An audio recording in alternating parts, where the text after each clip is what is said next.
ಸಚ್ಚಾಸ್ತ್ರೋದಿತಾ ವರ್ತ್ಮನಾ ಪದಮಿದಂ ಧ್ಯಾಯನ್ಮದಂಕಂಕಿತಾಃ ಮನ್ಮಂತ್ರಂ ಜಪ ಶಾಸ್ತ್ರ ಸಂಪದಮತೋ ದಾಸ್ಯಾಮಿ ಭಾಗ್ಯೈ ಸಹ ತತ್ತತ್ವಾನ್ಯಪಿ ಬೋಧಯಾಮಿ ತದನುಪ್ರಾಪ್ಯ ಮದಂಗ್ರಿರ್ಭವೇತ್ ಇತ್ಯಾಘೋಷಯತೀವ ಯಃ ಕರಚಯೈಃ ತಂ ವಾಜಿವಕ್ತ್ರಂ ಭಜೇ. ಬ್ರಹ್ಮರುದ್ರಾದಿವಂದ್ಯಂ ತ್ವಾಂ ಭಜೆ ವೆಂಕಟನಾಯಕಂ ನಿವಾರಯಸ್ತ್ವಾನಿಷ್ಠಾನಿ ಸಾಧಯೇಷ್ಟಾನಿ ಮಾಧವ. ಶ್ರೀ ಗುರುಭ್ಯೋ ನಮಃ. ಹರಿ ಓಂ. ಅಸ್ಮದ್ಗುರು ಸಮಾರಂಭಾಂ ಟೀಕಾಕೃತ್ಪಾದಮಧ್ಯಗಾಂ ಶ್ರೀಮದಾಚಾರ್ಯ ಪರ್ಯಂತಾಂ ವಂದೇ ಗುರು ಪರಂಪರಾಂ. ಶ್ರೀ ಗುರುಭ್ಯೋ ನಮಃ. ಹರೇ ಶ್ರೀನಿವಾಸ ಗುರೋ ರಾಘವೇಂದ್ರ. ಎಲ್ಲ ಆಧ್ಯಾತ್ಮ ಬಂಧುಗಳಿಗೂ ಕೂಡ ನಮಸ್ಕಾರವನ್ನ ಮಾಡ್ತಾ, ಇವತ್ತಿನ ಶ್ರೀನಿವಾಸ ಕಲ್ಯಾಣ ನಿಜವಾಗಿಯೂ ಕೂಡ ಈ ವಿಶ್ವಾವಸುನಾಮ ಸಂವತ್ಸರದ ಶ್ರೀನಿವಾಸ ಕಲ್ಯಾಣ ಬಹಳ ಅತ್ಯಂತ ಅನುಗ್ರಹವನ್ನು ಮಾಡತಕ್ಕಂಥ. ವಿಶ್ವ ಅಂದ್ರೆ ವಿಶುಲ್ರು ವ್ಯಾಪ್ತವು ಅಂತ, ಎಲ್ಲ ಕಡೆ ವ್ಯಾಪ್ತನಾಗಿರುವ ಭಗವಂತನನ್ನ ತಿಳಿಯುವಂತಹ ವರ್ಷ ಇದು. ನೀವು ಈಗಾಗಲೇ ಕೇಳಿದ್ದೀರಿ, 2 ಗ್ರಹಣಗಳು ಬಂದಿದೆ. ಅಂದ್ರೆ ಒಂದು ನಮ್ಮಲ್ಲಿ ಆಚರಣೆ ಇಲ್ಲದೆ ಹೋಗ್ಬಹುದು, ಆದರೆ ಈ 15 ದಿನಗಳಲ್ಲಿ 2 ಗ್ರಹಣಗಳನ್ನ ಕಂಡೆವು. ಚಂದ್ರಗ್ರಹಣ, ಸೂರ್ಯಗ್ರಹಣ.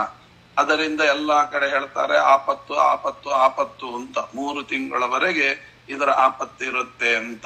ಆದರೆ ಅದರ ಪರಿಹಾರಕ್ಕಾಗಿ ಇದಕ್ಕಿಂತ ದೊಡ್ಡ ಮಾರ್ಗ ಮತ್ತೊಂದಿಲ್ಲ. ಅದು ಏನು? ಉಷಃಕಾಲದಲ್ಲಿ ಬ್ರಾಹ್ಮಿ ಮುಹೂರ್ತೆ ಚ ಉತ್ತಾಯ, ಬ್ರಾಹ್ಮಿ ಮುಹೂರ್ತದಲ್ಲಿ ಎದ್ದು ಶ್ರೀನಿವಾಸ ಕಲ್ಯಾಣದ ಕಥೆ ಶ್ರವಣ ಅಂತನ್ನುವಂಥದ್ದು ಇದಕ್ಕಿಂತ ದೊಡ್ಡ ಸಾಧನೆ ಇನ್ನೇನಿದೆ. ಹಾಗಾಗಿ ಎಲ್ಲ ಸದ್ಭಕ್ತರಲ್ಲಿಯೂ ಕೂಡ ವಿನಮ್ರವಾದ ವಿನಂತಿಯನ್ನ ಮಾಡಿಕೊಳ್ತಾ, ಇದರಲ್ಲಿ ಒಂದು ಅನುಸಂಧಾನವನ್ನ ತಿಳ್ಕೊಳ್ಳೋಣ.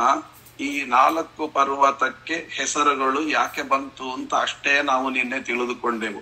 ಅದಕ್ಕೆ ಇನ್ನೊಂದು ಚೂರು ಸೇರಿಸೋದಾದ್ರೆ, ಬೇರೆ ಪುರಾಣಗಳಿಂದ ಆಯ್ದಂತಹ ಕೆಲವು ವಿಚಾರಗಳನ್ನ ಸೇರಿಸಿ ಇಲ್ಲಿ ಹೇಳ್ತಾ ಇದ್ದೇನೆ.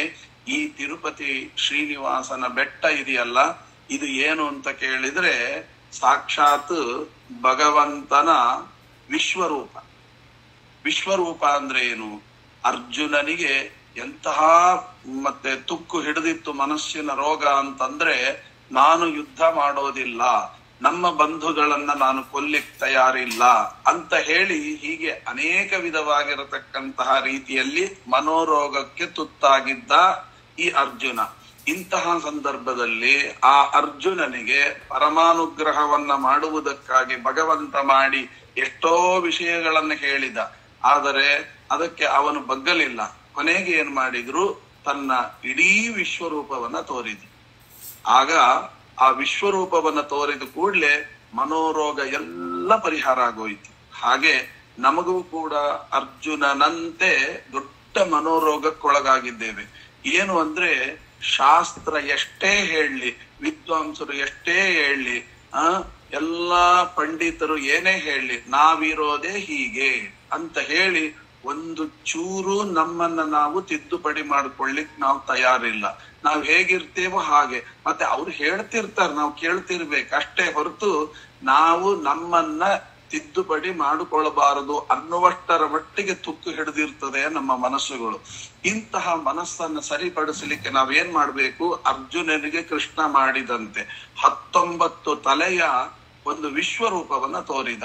ಆ 19 ತಲೆಯ ವಿಶ್ವರೂಪವನ್ನ ತೋರಿದ ಕೂಡ್ಲೆ ಅವನ ಎಲ್ಲ ಅಜ್ಞಾನಗಳು, ಮೋಹಗಳು ಎಲ್ಲ ನಷ್ಟ ಆಯಿತು ಅಂತ 11ನೇ ಅಧ್ಯಾಯ ಭಗವದ್ಗೀತೆಯಲ್ಲಿ ಹೇಳಿದಂತೆ, ಇವತ್ತು ನಾವು ಕೂಡ ಇಂತಹ ಶ್ರೀನಿವಾಸನ ವಿಶ್ವರೂಪವನ್ನ ಒಂದು ಸಣ್ಣ ಕಾಲಾವಕಾಶದಲ್ಲಿ ನೋಡೋದಾದ್ರೆ, ಬೇರೆ ಬೇರೆ ಪುರಾಣಗಳಿಂದ ಆಯ್ದಂತಹ ತತ್ವಗಳನ್ನ ನಿಮ್ಮ ಮುಂದೆ ನಾನು ಇಡ್ತಾ ಇದ್ದೇನೆ.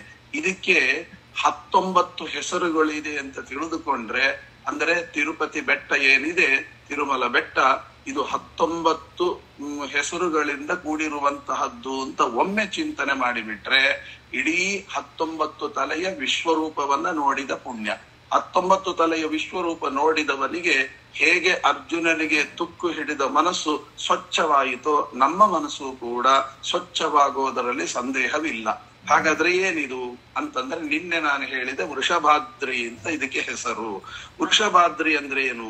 ಅದಕ್ಕೆ ಒಂದು ಪುರಾಣ ಹೇಳುತ್ತೆ, ವೃಷಸ್ಯ ಭರಣಾತ್ ವೃಷಜಂಚಾಪಿತಂ ವಿದುಹು.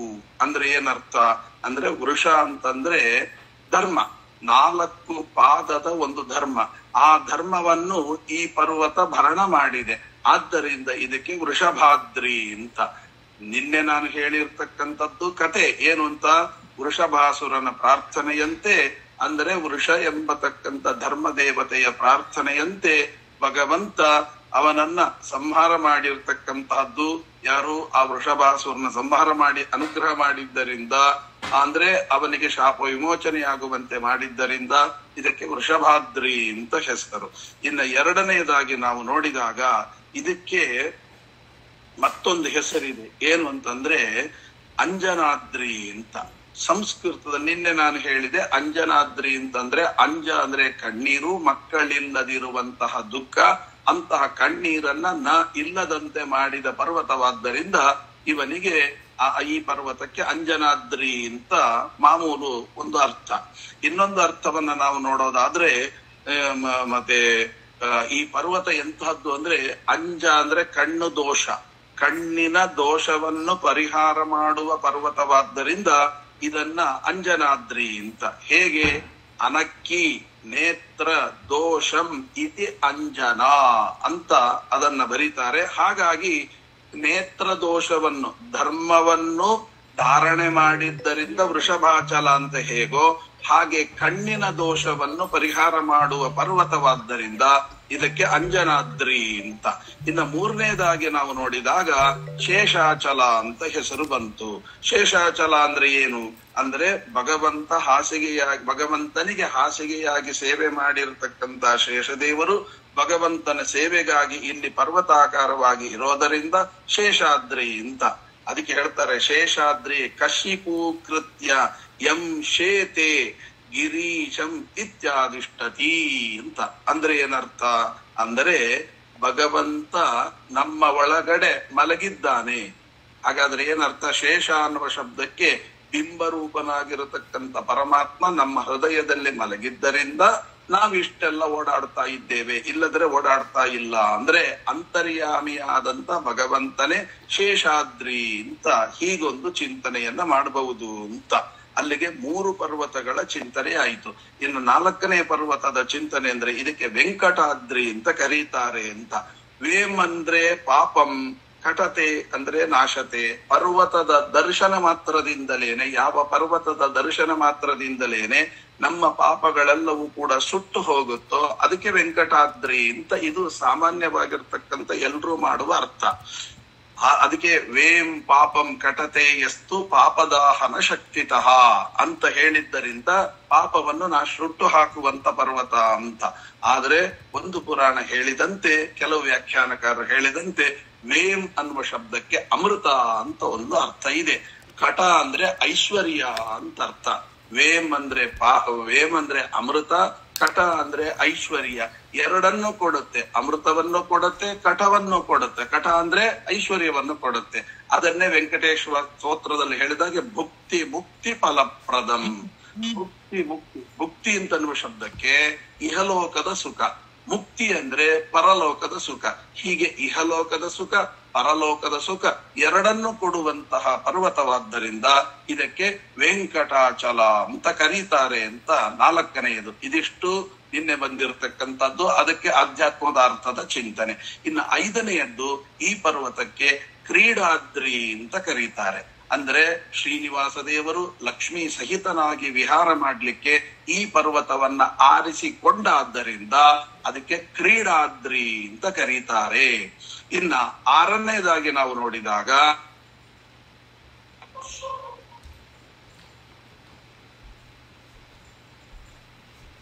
ಆಚಾರ ಮ್ಯೂಟ್ ಆಗಿದೆ, ಆಚಾರ ಮ್ಯೂಟ್ ಆಗಿದೆ ಆಚಾರ. ಆದ್ದರಿಂದ ಅಂದ್ರೆ 5ನೇಯದಾಗಿ ಕ್ರೀಡಾದ್ರಿ ಅಂತ. ಕ್ರೀಡಾದ್ರಿ ಅಂತಂದ್ರೆ ಶ್ರೀನಿವಾಸ ಲಕ್ಷ್ಮೀ ಸಹಿತನಾಗಿ ವಿಹಾರ ಮಾಡ್ಲಿಕ್ಕೆ ಈ ಪರ್ವತವನ್ನ ಆರಿಸಿಕೊಂಡಾದ್ದರಿಂದ ಕ್ರೀಡಾದ್ರಿ.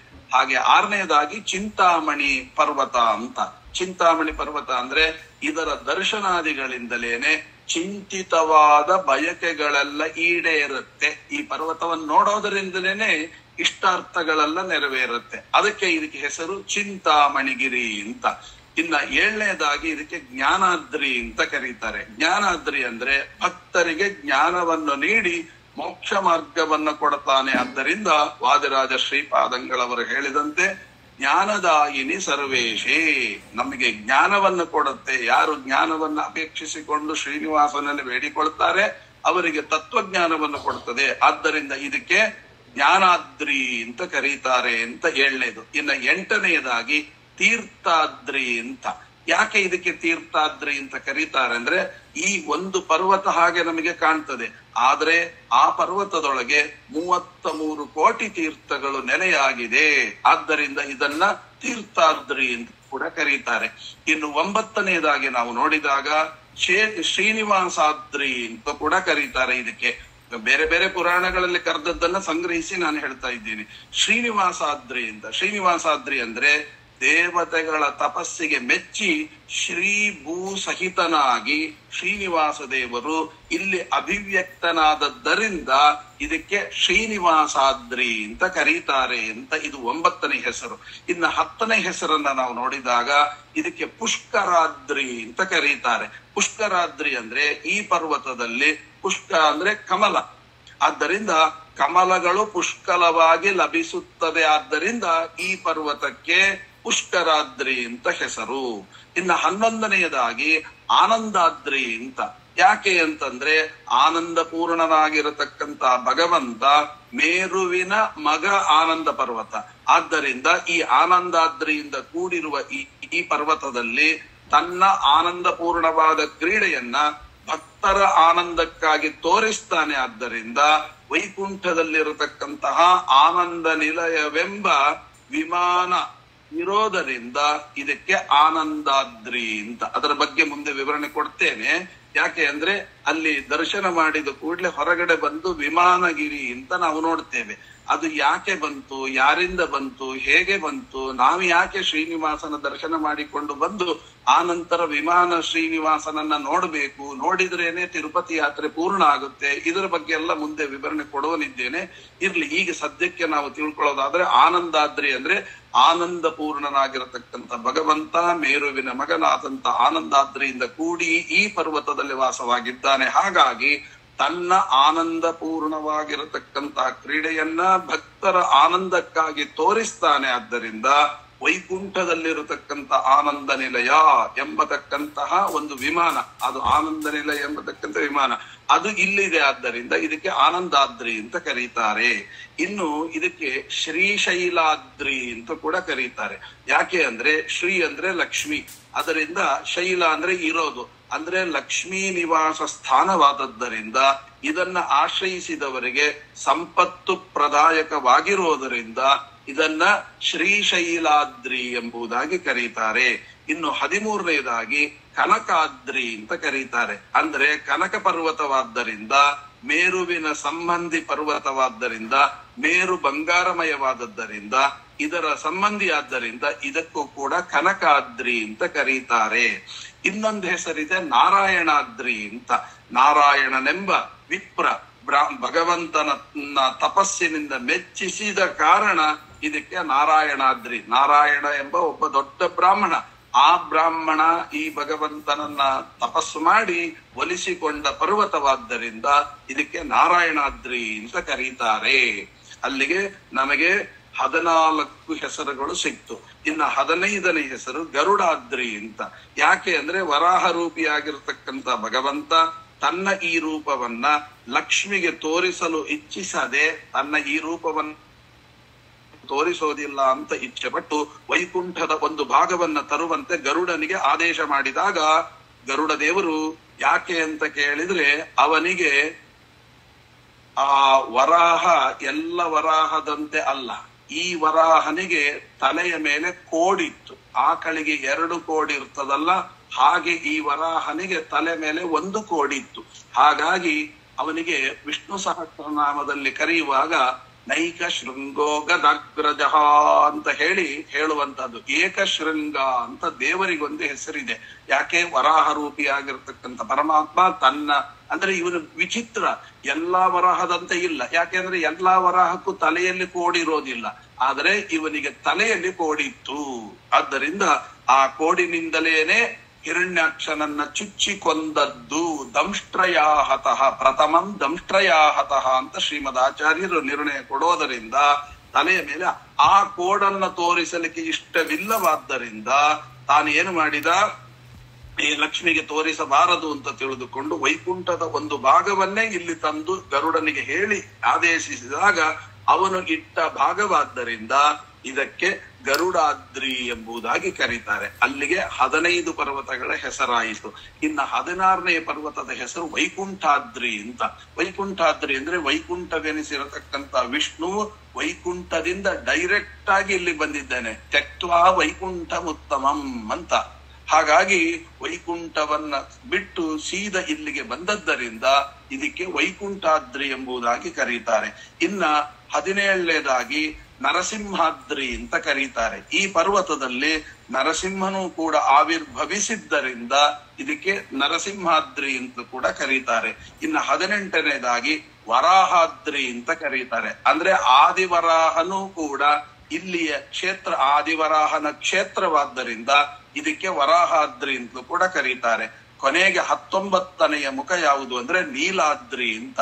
ಅಂದ್ರೆ ಇಂದ್ರನೀಲಮಣಿಗೆ ಸದೃಶವಾದ ನೀಲಮೇಘ ಶ್ಯಾಮ ಇಲ್ಲಿ ನೆಲೆಸಿದ್ದಾನೆ. ಆದ್ದರಿಂದ ಅಗ್ನಿಯ ಅವತಾರನಾಗಿರತಕ್ಕಂತ ನೀಲನೆಂಬ ಕಪಿ ಇಲ್ಲಿ ರಾಮನನ್ನ ಉಪಾಸಿಸ್ತಾ ಇವತ್ತಿಗೂ ಇದ್ದಾನೆ. ಆದ್ದರಿಂದ ಇದನ್ನ ನೀಲಾದ್ರಿ ಅಂತ ಕರೀತಾರೆ ಅಂತ ಬ್ರಹ್ಮಕಾಂಡದೊಳಗೆ, ಅಂದ್ರೆ ಗರುಡ ಪುರಾಣದಲ್ಲಿ ಬ್ರಹ್ಮಕಾಂಡ ಅಂತ. ಇವತ್ತು ನಾವೇನು ಗರುಡ ಪುರಾಣವನ್ನ ಕೇಳ್ತೇವೆ, ಆ ಗರುಡ ಪುರಾಣಗಳೆಲ್ಲ ಪ್ರೇತಕಾಂಡ ಅಂತ, ಧರ್ಮಕಾಂಡ ಅಂತ. ಆದರೆ ಇದಕ್ಕೆ 3 ಭಾಗಗಳು ಇರೋದರಿಂದ ಅದರಲ್ಲಿ ಬ್ರಹ್ಮಕಾಂಡ ಅಂತ ಒಂದಿದೆ, ಕರ್ಮಕಾಂಡ ಅಂತ ಒಂದಿದೆ. ಅದರಲ್ಲಿ ಬ್ರಹ್ಮಕಾಂಡ ಅಪೂರ್ವವಾದ ವಿಷಯಗಳನ್ನ, ಭಗವನ್ ಮಹಿಮೆಗಳನ್ನ ತಿಳಿಸುವಂತಹ ಕಾಂಡ. ಆ ಕಾಂಡದೊಳಗೆ ಹೇಳಿರ್ತಕ್ಕಂಥ ಈ 19 ತಲೆಗಳ ಚಿಂತನೆ. ಈ ಚಿಂತನೆಯನ್ನ ಯಾರು ಮಾಡ್ತಾರೆ ಅವರಿಗೆ ಏನು ಲಾಭ ಅಂದ್ರೆ ಮನಸ್ಸಿಗೆ ಅಂಟಿರತಕ್ಕಂತಹ ಎಲ್ಲ ತುಕ್ಕುಗಳು ಕೂಡ ಹೊರಟು ಹೋಗಿ ಸನ್ಮಾರ್ಗದಲ್ಲಿ ನಡೆಯುವಂತ ಶಕ್ತಿಯನ್ನ ಭಗವಂತ ಕೊಡ್ತಾನೆ. ಆದ್ದರಿಂದ ಇದನ್ನ ನಾನು ನಿಮಗೆ ತಿಳಿಸಿದ್ದೇನೆ. ಹಾಗಾಗಿ ಇಷ್ಟೆಲ್ಲವನ್ನು ಕೂಡ ಹೇಳಿ ನಿನ್ನೆ ನಾನು ಹೇಳಿದ ಹಾಗೆ ಮತ್ತೆ 4 ಪರ್ವತಗಳಿಗೆ ಯಾಕೆ ಹೆಸರು ಬಂತು ಎಂಬುವಂತಹ ವಿಚಾರಗಳನ್ನ ನಾನು ನಿಮಗೆ ಹೇಳಿದೆ.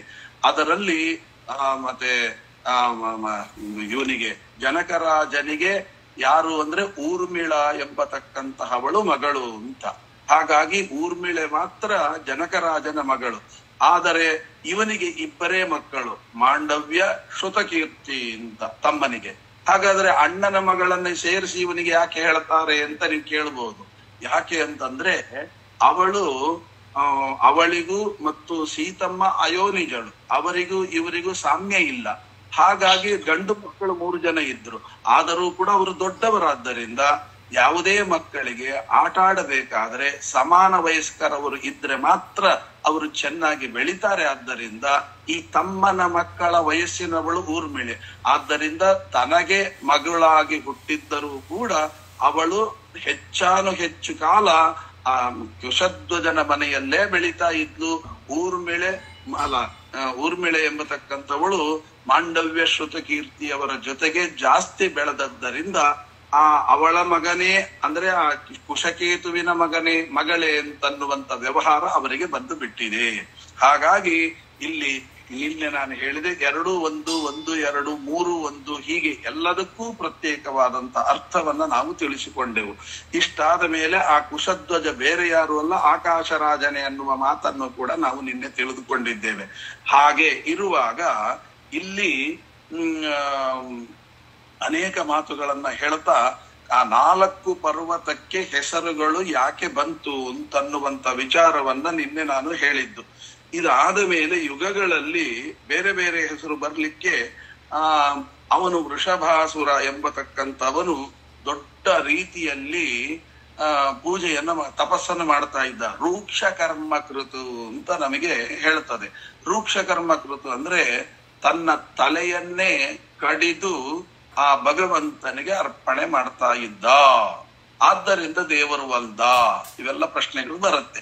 ಆಗ ನೀವು ಕೇಳಬಹುದು, ಏನ್ರಿ ನಾವು ದೇವರನ್ನು ಒಲಿಸಿಕೊಳ್ಳಿಕ್ಕೆ ಎಷ್ಟು ಕಷ್ಟ ಪಡ್ತೀವಿ, ಮಡಿ ಮಡಿ ಮಡಿ ಮಡಿ ಅಂತ ಸಾಯ್ತೀವಿ, ಎಷ್ಟು ಮಡಿ ಮಡಿ ಅಂತೀವಿ. ಕೊನೆಗೆ ಎಲ್ಲಿ ತನಕ ಅಂದ್ರೆ ಧರ್ಮಶಾಸ್ತ್ರ ಪದ್ಯಮಾಲದಲ್ಲಿ ಟೀಕಾರಾಯರು ಹೇಳಿದ ಹಾಗೆ ಯಾವುದಾದರೂ ವಸ್ತುವನ್ನ ನಾವು ಮುಟ್ಟಿದರೆ ಆಗ ಏನ್ ಮಾಡ್ಬೇಕು ಅಂದ್ರೆ, ಈಗ ಕೈ ಮೈಲಿಗೆ ಆಯಿತು ಅಂತ ಇಟ್ಕೊಳ್ಳಿ, ಇಲ್ಲಿಗೆ ಏನಾದ್ರೂ ತಾಗಿತು ಅಂತ, ಆಗ ತೊಳ್ಕೊಳ್ಳೋದು ಅಂದ್ರೆ ಆ ಜಾಗ ಮಾತ್ರ ತೊಳ್ಕೊಳ್ಳೋದು ಅಂತ ಅರ್ಥ ಅಲ್ಲ. ಮತ್ತೆ ಏನು, ಇವತ್ತು ನಾವು ಮುಸುರೆ ಅಂತ ನಾವು ಮಾಡತಕ್ಕಂಥದ್ದು ಎಷ್ಟು ಅಪರಾಧ ಇದೆ ಅಂತ ಹೇಳಿದ್ರೆ, ಮುಸುರೆ ಅಂದ್ರೆ ಈ ಬೆರಳಿಗೆ ಮುಸುರೆ ಆಯಿತು ಅಂತ ಇಟ್ಕೊಳ್ಳಿ, ಅದರ ಗ್ರಂಥಿ ಎಲ್ಲಿ ಬರುತ್ತೆ, ಇಲ್ಲಿ ಬರುತ್ತೆ, ಅಂದ್ರೆ ಅಲ್ಲಿ ತನಕ ತೊಳ್ಕೋಬೇಕು ಅಂತ ಅರ್ಥ. ಅದಕ್ಕೆ ಹೇಳ್ತಾರೆ, ಒಮ್ಮೆ ಕೈ ಬೆರಳು ಮುಸುರೆ ಆಯಿತು ಅಂದ್ರೆ ಆ ಬೆರಳನ್ನು ಮಾತ್ರ ಹೀಗೆ ತೊಳ್ಕೊಳ್ಳೋದಲ್ಲ, ಎಲ್ಲಿ ಮುಸುರೆ ಆಗಿದೆ ಅಷ್ಟನ್ನು ಮಾತ್ರ ನೀರು ಹಾಕಿ ತೊಳ್ಕೊಳ್ಳೋದಲ್ಲ, ಇಡೀ ಕೈ ಏನು ಮಣಿಗಂಟು ಇದೆ ಇಲ್ಲಿಂದ ಹಿಡ್ಕೊಂಡು ಪೂರ್ತಿ ತೊಳಿಬೇಕು ಅಂತ. ಕೈಯೆಲ್ಲ ಮುಸುರೆ ಆಯಿತು ಅಂತಂದ್ರೆ ಅಷ್ಟೇ ತೊಳ್ಕೊಳ್ಳೋದಲ್ಲ, ಮತ್ತೆ ಮೊಣಕೈ ತನಕ ಹೋಗ್ಬೇಕು ಅಂತಿದೆ. ಮೊಣಕೈ ತನಕ ಏನಾದ್ರೂ ಮೈಲಿಗೆ ಆಯ್ತು ಅಂದ್ರೆ ಇಲ್ಲಿಂದ ಹಿಡ್ಕೊಂಡು ಇದಾಗ್ಬೇಕು, ಅಲ್ಲಿ ತನಕ ಆದ್ರೆ ಇಡೀ ಸ್ನಾನ ಮಾಡ್ಬೇಕು ಅಂತ. ಹೀಗೆ ಅದನ್ನ ತೊಳ್ಕೊಳ್ಳುವಂತ ಒಂದು ಕ್ರಮವನ್ನ ಹೇಳ್ತಾರೆ. ಅದಕ್ಕಾಗಿ ದೇವರ ಪೂಜೆಯನ್ನ ಮಾಡುವಾಗ ಈ ಮೊಣಕೈಯಿಂದ ಹಿಡ್ಕೊಂಡು ಯಾವ ಅಂಗವೂ ಕೂಡ ಸ್ಪರ್ಶವಾಗಬಾರದು. ಸ್ಪರ್ಶವಾದರೆ ತಕ್ಷಣದಲ್ಲಿ ತೊಳ್ಕೊಳ್ಬೇಕು. ದೇವರನ್ನ ಅಷ್ಟು ಪವಿತ್ರವನ್ನಾಗಿ ನಾವು ಮುಟ್ಟಬೇಕು. ಹಾಗಾದ್ರೆ ನಮ್ಮ ಯಾವ ಅಂಗ ಎಲ್ಲಿ ತನಕ ಹೇಳ್ತಾರೆ ಪದ್ಯಮಾಲದಲ್ಲಿ ಅಂದ್ರೆ ನಮ್ಮ ನೆರಳು ಕೂಡ ದೇವ್ರ ಮೇಲೆ ಬೀಳದಂತೆ ನೋಡ್ಕೊಳ್ಬೇಕು ಅಂತ, ಅಷ್ಟು ಜಾಗ್ರತೆ ವಹಿಸಿ ಪೂಜೆ ಮಾಡ್ಬೇಕು ಅಂತ. ಅಷ್ಟೆಲ್ಲ ಮಡಿ ನಾವ್ ಎಲ್ಲಿ ಮಾಡ್ತೀವಿ, ಎಲ್ಲೋ ತಾಕ್ತಿರ್ತವೆ, ಎಲ್ಲೋ ಇದು ಮಾಡ್ತೇವೆ, ಆ ಕ್ಷಣದಲ್ಲಿ ಸಗಣಿಯ ಸ್ಪರ್ಶ ಮಾಡ್ಕೊಂಡು ಕೈ ತೊಳ್ಕೊಳ್ಬೇಕು ಅಂತ ಧರ್ಮಶಾಸ್ತ್ರದಲ್ಲಿದೆ.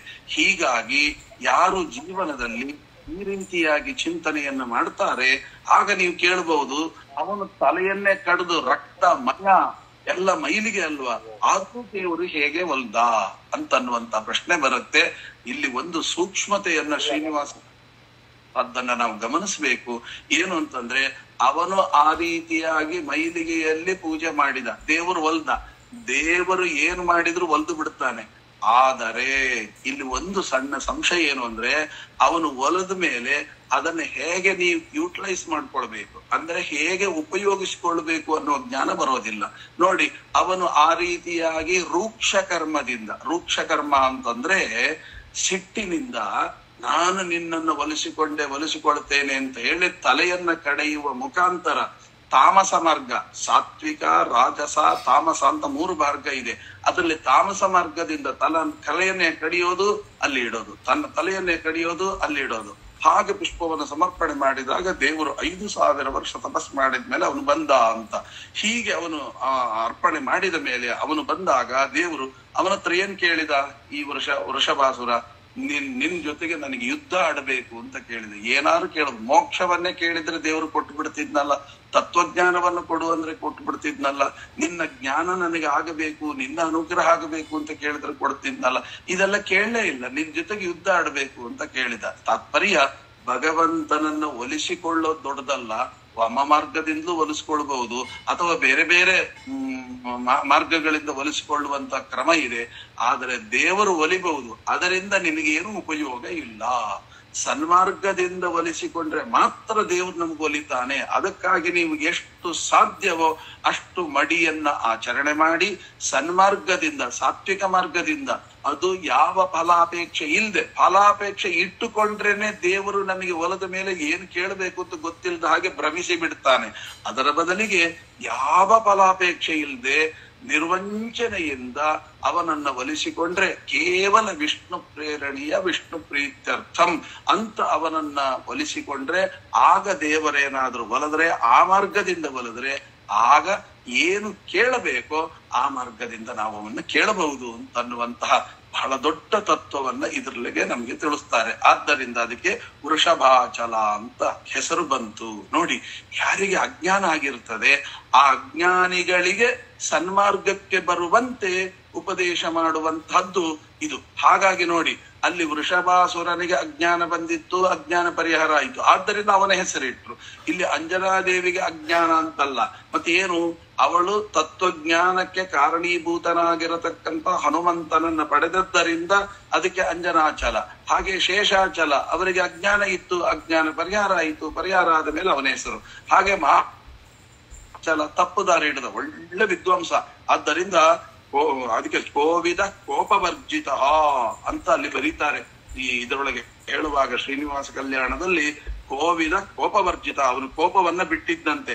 ಆದ್ದರಿಂದ ಭಗವಂತ ಆ ರೀತಿಯಾದಂತ ಅರ್ಥವನ್ನ ಹೇಳಿದ್ದಾರೆ. ಇಲ್ಲಿ ಮತ್ತೊಂದು ವೃಷಭಾದ್ರಿ ಅಂತನ್ನುವಾಗ ಅಲ್ಲಿ ತನ್ನ ಸುದರ್ಶನ ಚಕ್ರದಿಂದ ವೃಷಭಾಸುರನನ್ನ ತಲೆಯನ್ನ ಕತ್ತರಿಸಿದ, ಆದ್ದರಿಂದ ಇದಕ್ಕೆ ವೃಷಭಾಚಲ ಅಂತ ಹೆಸರು ಬಂತು ಅಂತ. ಇಲ್ಲಿ ಇನ್ನೂ ಒಂದು ತತ್ವವನ್ನ ನಮಗೆ ತಿಳಿಸ್ತಾರೆ. ಏನು ಅಂತಂದ್ರೆ, ಸುದರ್ಶನ ಅಂದ್ರೆ ಅಂದ್ರೆ ತನ್ನ ದರ್ಶನ ಮಾತ್ರದಿಂದ ಒಳಗಿನ ಅಜ್ಞಾನವನ್ನ ಕಳೀತಾನೆ, ಆದ್ದರಿಂದ ಇದಕ್ಕೆ ವೃಷಭಾಚಲ ಅಂತ ಅನ್ನುವಂತ ಹೆಸರು ಬಂತು ಅಂತ. ಇಲ್ಲಿ ಎಲ್ಲಾ ಕಡೆ ನೋಡಿ, ಮಹಾಭಾರತ ನೀವು ತೆಗೆದು ನೋಡಿ, ಅಲ್ಲೂ ಕೂಡ ಹಾಗೆ ಯಾರ್ಯಾರು ಸೋತಿರ್ತಾರೆ ಅವನ ಜೊತೆಗೆ ಹೋರಾಡಿ ಅವರ ಹೆಸರೇ ಇಟ್ಟಿದ್ದಾರೆ. ಏನಂತ, ಭೀಷ್ಮ ಪರ್ವ, ದ್ರೋಣ ಪರ್ವ, ಕರ್ಣ ಪರ್ವ ಅಂತೆಲ್ಲ ಇದೆಯಲ್ಲ, ಎಲ್ಲ ಅವರ ಜೊತೆಗೆ ಹೋರಾಡಿ ಸೋತವರ ಹೆಸರನ್ನೇ ಅಲ್ಲಿ ಇಟ್ಟಿದ್ದಾರೆ. ಹೊರತು ಭೀಮ ಪರ್ವ, ಅರ್ಜುನ ಪರ್ವ ಅಂತ ಎಲ್ಲಾದ್ರೂ ಉಂಟ? ಇಲ್ಲ. ಯಾಕೆ ಹೇಳಿದ್ರೆ ಗೆದ್ದವರ ಹೆಸರು ಇಟ್ಟಿಲ್ಲ, ಸೋತವರ ಹೆಸರು ಇಟ್ಟಿದ್ದಾರೆ. ಅಂದರೆ ಈ ರೀತಿಯಾಗಿ ಅವರು ಹೋರಾಡಿಯೂ ಕೊನೆಗೆ ಭಗವಂತನ ಮುಂದೆ ಸೋಲ್ಲೇಬೇಕು ಅನ್ನುವಂತ ತತ್ವವನ್ನ ಇಲ್ಲಿ ನಮಗೆ ತಿಳಿಸ್ತಾ ಇದ್ದಾರೆ. ಇಲ್ಲಿ ಅನೇಕ ಮಾತುಗಳನ್ನ ಹೇಳಿ ಕೊನೆಗೆ ಅವಳು ಅಂಜನಾದೇವಿ ಪಡೆದ್ಲಲ್ಲ, ಅದಕ್ಕೆ ಅಂಜನಾಚಲ ಅಂತ ಹೆಸರು ಬಂತಲ್ವಾ. ಇಲ್ಲಿ ಒಂದು ವಿಷಯವನ್ನ ತಿಳ್ಕೊಳ್ಬೇಕು. ಏನು ಅಂತಂದ್ರೆ, ಈ ಅಂಜನೆ ಯಾರು ಅಂತ. ಯಾಕೆಂದ್ರೆ ಹನುಮಂತ ದೇವರಿಗೆ ತಾಯಿ ಆಗಬೇಕು ಅಂತಂದ್ರೆ ಸಾಮಾನ್ಯ ಅಲ್ಲ. ಅವಳು ದ್ವಾದಶಾಬ್ದ ವ್ರತವನ್ನ ಮಾಡಿದ್ದಾಳೆ, ಪಯೋವ್ರತವನ್ನ ಮಾಡಿದ್ದಾಳೆ, ಅದೆಲ್ಲ ಸರಿ. ಅಂತಹ ಪಯೋವ್ರತ ಅವಳಿಂದ ನಿರ್ವಿಘ್ನವಾಗಿ ನಡಿಬೇಕಾದ್ರೆ, ಅದಕ್ಕೆ ಫಲರೂಪವಾಗಿ ಹನುಮಂತ ದೇವರು ಮಗನಾಗಿ ಬರ್ಬೇಕಾದ್ರೆ ಅವಳು ಯಾರೋ ಒಬ್ಳು ಇರ್ಬೇಕಲ್ವಾ ಅಂತಂದ್ರೆ, ಅದನ್ನ ಇದರಲ್ಲಿ ಹೇಳ್ತಾರೆ, ತಪಸ್ವಿ ಮನಿ ಸಂತೋಷಾತ್ ಶ್ರೇಷ್ಠ ಸಂತತಿ ಭಾರದ್ವಾಜಧನ್ಯಂ ಪುತ್ರಂ ಕೇಸರಿಣೋ ತತಃ. ಇವಳು ಯಾರು ಅಂದ್ರೆ ಪುಂಜಕಸ್ಥಲಿ ಎಂಬತಕ್ಕಂತಹ, ಇವಳು ಪುಂಜಕಸ್ಥಲಿ ಎಂಬತಕ್ಕಂತ ಅಪ್ಸರಾ ಸ್ತ್ರೀ ಅಂತ ವರ್ಣನೆ ಮಾಡ್ತಾ ಇದ್ದಾರೆ. ಹಾಗಾಗಿ ಪುಂಜಕ ಸ್ಥಲಿ ಎಂಬತಕ್ಕಂತ ಅಪ್ಸರಾ ಸ್ತ್ರೀ ವಾಯುದೇವರನ್ನ ಮಗನನ್ನಾಗಿ ಪಡೆಯಬೇಕು ಅಂತ ಹೇಳಿ ಎಷ್ಟೋ ವರ್ಷಗಳ ಕಾಲ ತಪಸ್ಸು ಮಾಡಿದ್ದರಿಂದ ಅವಳಿಗೆ ಅಂತಹ ಪರಮಾನುಗ್ರಹವಾಗಿದೆ ಅಂತನ್ನುವಂತಹದ್ದು. ಇಲ್ಲಿ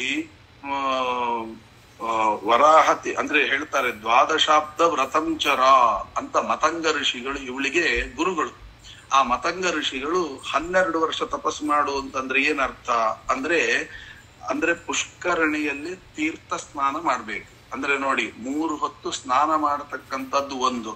ಎರಡನೆಯ ಅಂಗ ಅಂದ್ರೆ ಅಶ್ವತ್ಥ ಮರಕ್ಕೆ 3 ಹೊತ್ತು ಪ್ರದಕ್ಷಿಣೆ ಬರಬೇಕು, ಎರಡನೆಯದು. ಆಮೇಲೆ ವರಾಹ ದರ್ಶನವನ್ನು 3 ಹೊತ್ತು ಮಾಡಬೇಕು, 4ನೇದು. ಆಮೇಲೆ ವರಾಹಪಾದ ತೀರ್ಥ ಪ್ರಾಶನ, ಹೀಗೆ ಒಟ್ಟು 4 ಹೇಳಿದ್ದಾರೆ. ಇದನ್ನ ಕೃಚ್ಛ್ರ ವ್ರತ ಅಂತ ಕರೀತಾರೆ. ಇಂತಹ ವ್ರತವನ್ನ ಮಾಡಿದರೆ 30 ದಿನಗಳ ಕಾಲ ಮಾಡಿದರೆ ಅದಕ್ಕೆ ಅಬ್ಧ ಅಂತ ಕರೀತಾರೆ. ಇದು 12 ಬಾರಿ ಆದರೆ ದ್ವಾದಶಾಬ್ದ, 12 ವರ್ಷ ಮಾಡಿದ್ರು ಅಂತ ಅರ್ಥ ಅಲ್ಲ, ದ್ವಾದಶಾಬ್ದ ವ್ರತ ಅಂತ. ಅಲ್ಲಿಗೆ 12 ತಿಂಗಳು ಮಾಡಿದ್ದಾಳೆ. ವಿಯದ್ಗಂಗಾ ಅಂದ್ರೆ ಆಕಾಶಗಂಗಾ, ಆಕಾಶಗಂಗೆಯಲ್ಲಿ ಇದ್ದುಕೊಂಡು ಈ ವ್ರತವನ್ನ ಮಾಡಿದ್ದಾಳೆ.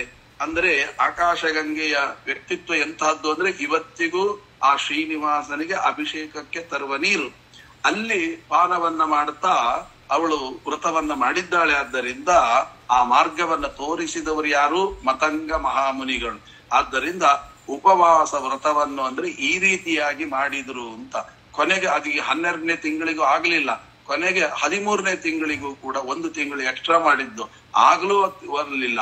ಆಗ 14ನೇ ತಿಂಗಳಿನ ಮೊದಲನೇ ದಿವಸ ವಾಯುದೇವರು ಬಂದು ಫಲರೂಪದಲ್ಲಿ ಅವಳಿಗೆ ತಪಸ್ಸಿನಿಂದ ಕೂಡಿದಂತಹ ಒಂದು ಹಣ್ಣನ್ನ ಕೊಟ್ಟಿದ್ದಾಳೆ. ಅದನ್ನ ಪ್ರಾಶನ ಮಾಡಿದ್ದಾರೆ. ಅದರಿಂದ ಭಕ್ಷಣಾರ್ಥಂ ದದೌ ವಾಯು ದೃಗ್ಗೋಚರ ಮಾನಗತಃ ಅಂತ ಹೇಳಿದ್ದರಿಂದ ಅವರು 7,000 ಅಬ್ಜ ಕಾಲ ತಪಸ್ಸನ್ನ ಆಚರಿಸಿದಳು ಅಂತ. ಒಟ್ಟು 5,000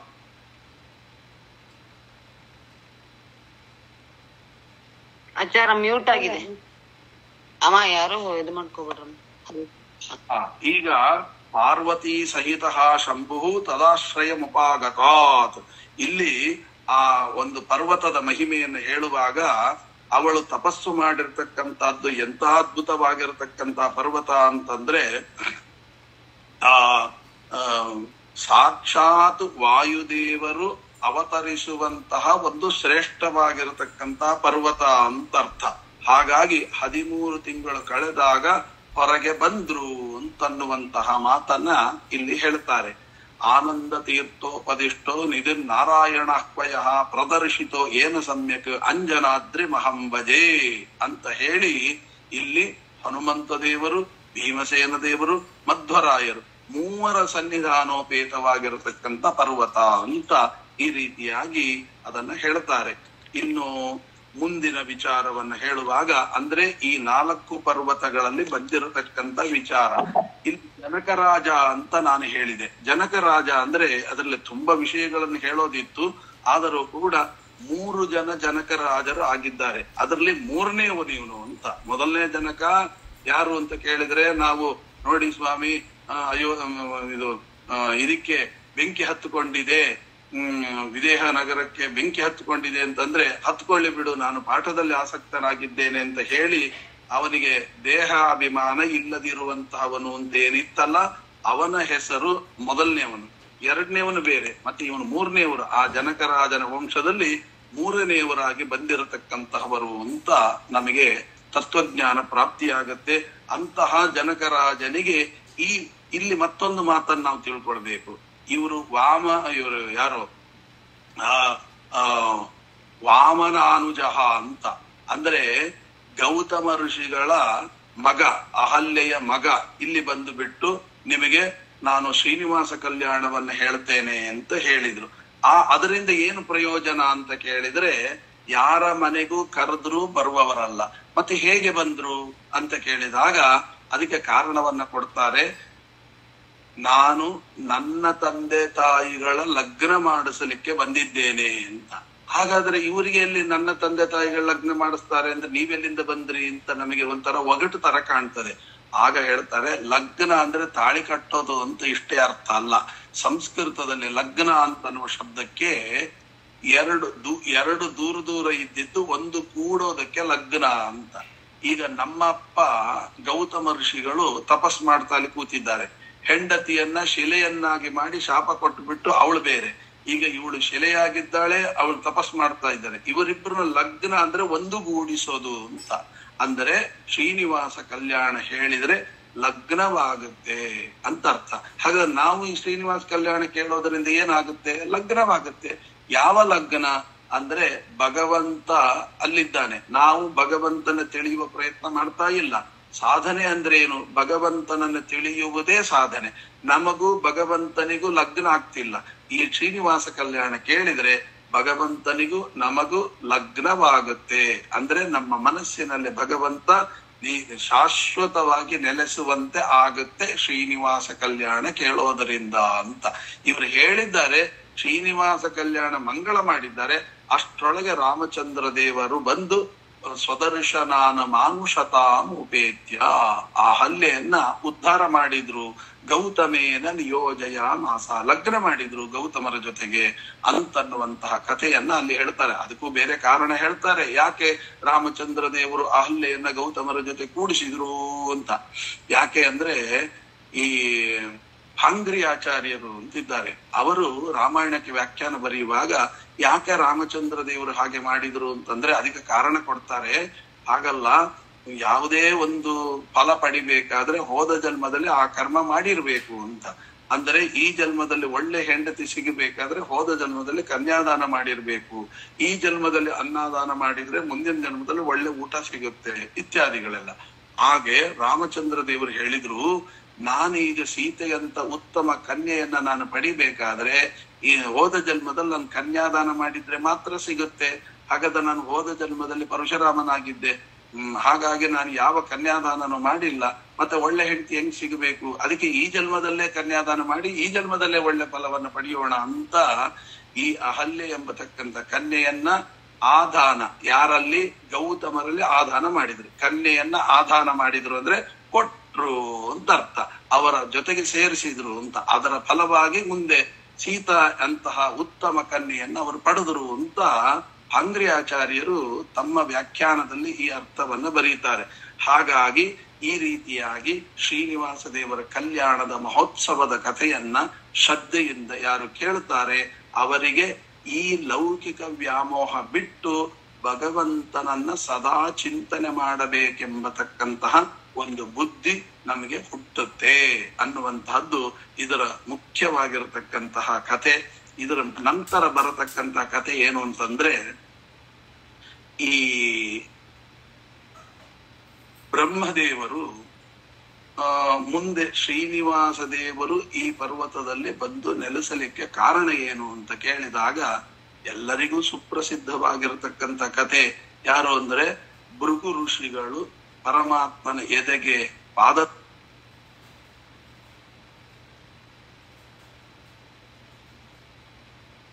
ಶ್ರೀನಿವಾಸ ಮ್ಯೂಟ್ ಆಗಿದ್ದಾರೆ. ಏನೋ ಹೊಟ್ಟೆ ಹೋಗಿದೆ, ಯಾರೋ ಹೊತ್ತು ಬಿಡ್ತಾರೆ. ದಯವಿಟ್ಟು ಸುಮ್ಕೊಡ್ರಮ್ಮ, ನಾವೆಲ್ಲ ಇಲ್ಲಿ ಎಲ್ಲ ಅದಕ್ಕ ನಿಮ್ಮೆಲ್ಲ ಸಲುವಾಗಿ ನಾವ್ ಇದ್ ಮಾಡ್ತಾ ಇರ್ತೀವಿ. ದಯವಿಟ್ಟು ಯಾರು ಇದು ಮಾಡ್ಬೇಡ್ರಿ. ಆದ್ದರಿಂದ ಇಲ್ಲಿ ಆಯ್ತು, 2 ನಿಮಿಷ ಮುಗಿಸ್ತೇನೆ. ಅಂದರೆ ಈ ರೀತಿಯಾಗಿ ಭಗವಂತನಿಗೆ ಕನ್ಯಾ ಅಂದ್ರೆ ಭಗವಂತ ಗೌತಮರ ಹೆಂಡತಿಯಾಗಿರತಕ್ಕಂತ ಅಹಲ್ಯೆಯನ್ನು ಕನ್ಯಾದಾನ ಮಾಡಿದ್ದರಿಂದ ರಾಮಚಂದ್ರನಿಗೆ ಅವನಿಗೇನು ಬೇಕಾಗಿಲ್ಲ, ಅವನು ನಿತ್ಯ ತೃಪ್ತ. ಅಂದ್ರೆ ಲೋಕಕ್ಕೆ ಒಂದು ಶಿಕ್ಷಣವನ್ನ ಕೊಡ್ಲಿಕ್ಕಾಗಿ ಹೀಗೆ ನೀವು ದಾನ ಮಾಡಿ ಫಲವನ್ನ ಪಡೆಯುವಂತವರಾಗ್ರಿ ಅನ್ನುವಂತಹ ಒಂದು ದೊಡ್ಡ ತತ್ವವನ್ನ ಇಲ್ಲಿ ತಿಳಿಸಿದ್ರು. ಹಾಗಾದ್ರೆ ಭೃಗು ಋಷಿಗಳು ಪಾದತಾಡನ ಮಾಡಿರ್ತಕ್ಕಂಥದ್ದು ಹೇಗೆ, ಯಾತಕ್ಕೆ ಪಾದತಾಡನ ಮಾಡಿದ್ರು, ದೇವರಿಗೆ ಪಾದತಾಡನ ಮಾಡಬಹುದಾ ಇತ್ಯಾದಿ ಕಥೆಗಳನ್ನು ಕೇಳುವಾಗ ನಮ್ಗೇನೋ ಒಂದು ಮನಸ್ಸಿಗೆ ಕಿರಿಕಿರಿ ಆಗ್ತದೆ. ಏನು ಪರಮಾತ್ಮನ ಎದೆಗೆ ಪಾದತಾಡನ ಮಾಡಿದ್ರಂತೆ, ಅದನ್ನ ಕೇಳೋದೇ ನಮ್ಗೊಂದು ಹಿಂಸೆ. ಹಾಗಾದ್ರೆ ಒಳಗಡೆ ಏನೋ ಒಂದು ತತ್ವ ಇದೆ, ಆ ತತ್ವ ಏನು ಎಂಬತಕ್ಕಂಥದ್ದನ್ನ ಮತ್ತೆ ನಾಳೆ ಸೇರಿದಾಗ ತಿಳಿದುಕೊಳ್ಳೋಣ ಅಂತ ಹೇಳ್ತಾ ಅಯಂ ಶ್ಲೋಕಾಭಿಪ್ರಾಯ, ಈ ಯಾವ ನುಡಿಕುಸುಮಗಳನ್ನು ಅಸ್ಮದ್ ಗುರುವಂತರ್ಗತ ರಾಗ ಅಂತರ್ಗತ ಭಾರತೀ ರಮಣ ಪ್ರಾಣಾಂತರ್ಗತನಾದ ಸೀತಾಪತೆ ಶ್ರೀರಾಮಚಂದ್ರ ದೇವರಿಂದ ಅಭಿನ್ನನಾದ ಲಕ್ಷ್ಮೀ ವೆಂಕಟೇಶ್ವರ ಸನ್ನಿಧಾನದಲ್ಲಿ ಈ ನುಡಿ ಕುಸುಮಗಳನ್ನು ಅರ್ಪಿಸುತ್ತಾ ಶ್ರೀಕೃಷ್ಣಾರ್ಪಣಮಸ್ತು. ಹರೇ ಸ್ವಾಮಿ, ಈ ಕುರುಕ್ಷೇತ್ರದಲ್ಲಿ ತಾವು 19 ರೂಪಗಳನ್ನು ಹೇಳಿದ್ರಿ ಸ್ವಾಮಿಗ. ಅದು ಅಲ್ಲಿ ಗೀತಾ ಉಪದೇಶ ಮಾಡಿದ ಜಾಗದಲ್ಲಿ ಹಾಕಿದ್ದಾರೆ. ಅಲ್ಲಿ ಒಂದು ವಿಶೇಷವಾಗಿ ಅಲ್ಲಿ ಕುರುಕ್ಷೇತ್ರದಲ್ಲಿ 19 ಮೂರ್ತಿಗಳು, ನಮ್ಮ ಸುಪ್ರಭಾ ತಂಡಕ್ಕೆ ನಾನು ಅಲ್ಲಿ ಹೋದಾಗ ತೋರಿಸ್ತೀವಿ ಸ್ವಾಮಿ. 19 ಮೂರ್ತಿಗಳ ಒಂದು ವಿಶೇಷ ರೂಪ ಅಲ್ಲಿ ಇದೆ ಸ್ವಾಮಿ. ಅದೆಲ್ಲ ಅಲ್ಲಿ ಎಲ್ಲ ಬೆಂಚ್ ಹಾಕಿದ್ದಾರೆ. ಅದನ್ನ ಸಾಯಂಕಾಲದ ಹೊತ್ತಿನಲ್ಲಿ ಒಳ್ಳೆ ಲೈಟಿಂಗ್ ಕೂಡ ಮಾಡಿದ್ದಾರೆ. ಅದನ್ನ ಸಾಯಂಕಾಲ ತೋರಿಸಿ ಎಲ್ಲ ವ್ಯವಸ್ಥಿತ ಮಾಡ್ತಾರೆ. ಒಂದೊಂದೇ ಆ ರೂಪದ ವಿಶ್ಲೇಷಣೆಯನ್ನು ಅಲ್ಲಿ ಹೇಳ್ತಾರೆ ಸ್ವಾಮಿ. ಅದನ್ನ ಸಾಯಂಕಾಲ 7 ಗಂಟೆಯಿಂದ ಮಾಡ್ತಾರಂತೆ. ಕೂತ್ಕೊಳ್ಳಲ್ಲ. ಬಟ್ ನೀವು ಹೇಳಿದಾಗ ಈಗ ಅದರದ ಕಾನ್ಸೆಪ್ಟ್ ನಮಗೆ ತಲೆಗೆ ಬರ್ತದೆ. ಯಾಕಂದ್ರೆ 19 ರೂಪ ಏನು ಅಂತ ಕಂಡು ಕೇಳಿದಾಗ ಆ 19 ರೂಪದ ಒಂದೊಂದೇ ರೂಪ ಹೇಳಿದ ಎಲ್ಲ ಪರ್ವತಗಳ ರೂಪಗಳು ಬಂತು ಸ್ವಾಮಿ. ಅದ್ರಲ್ಲಿ ನಿಜವಾಗ್ಲೂ ಅದ್ಭುತ. ಯಾಕಂದ್ರೆ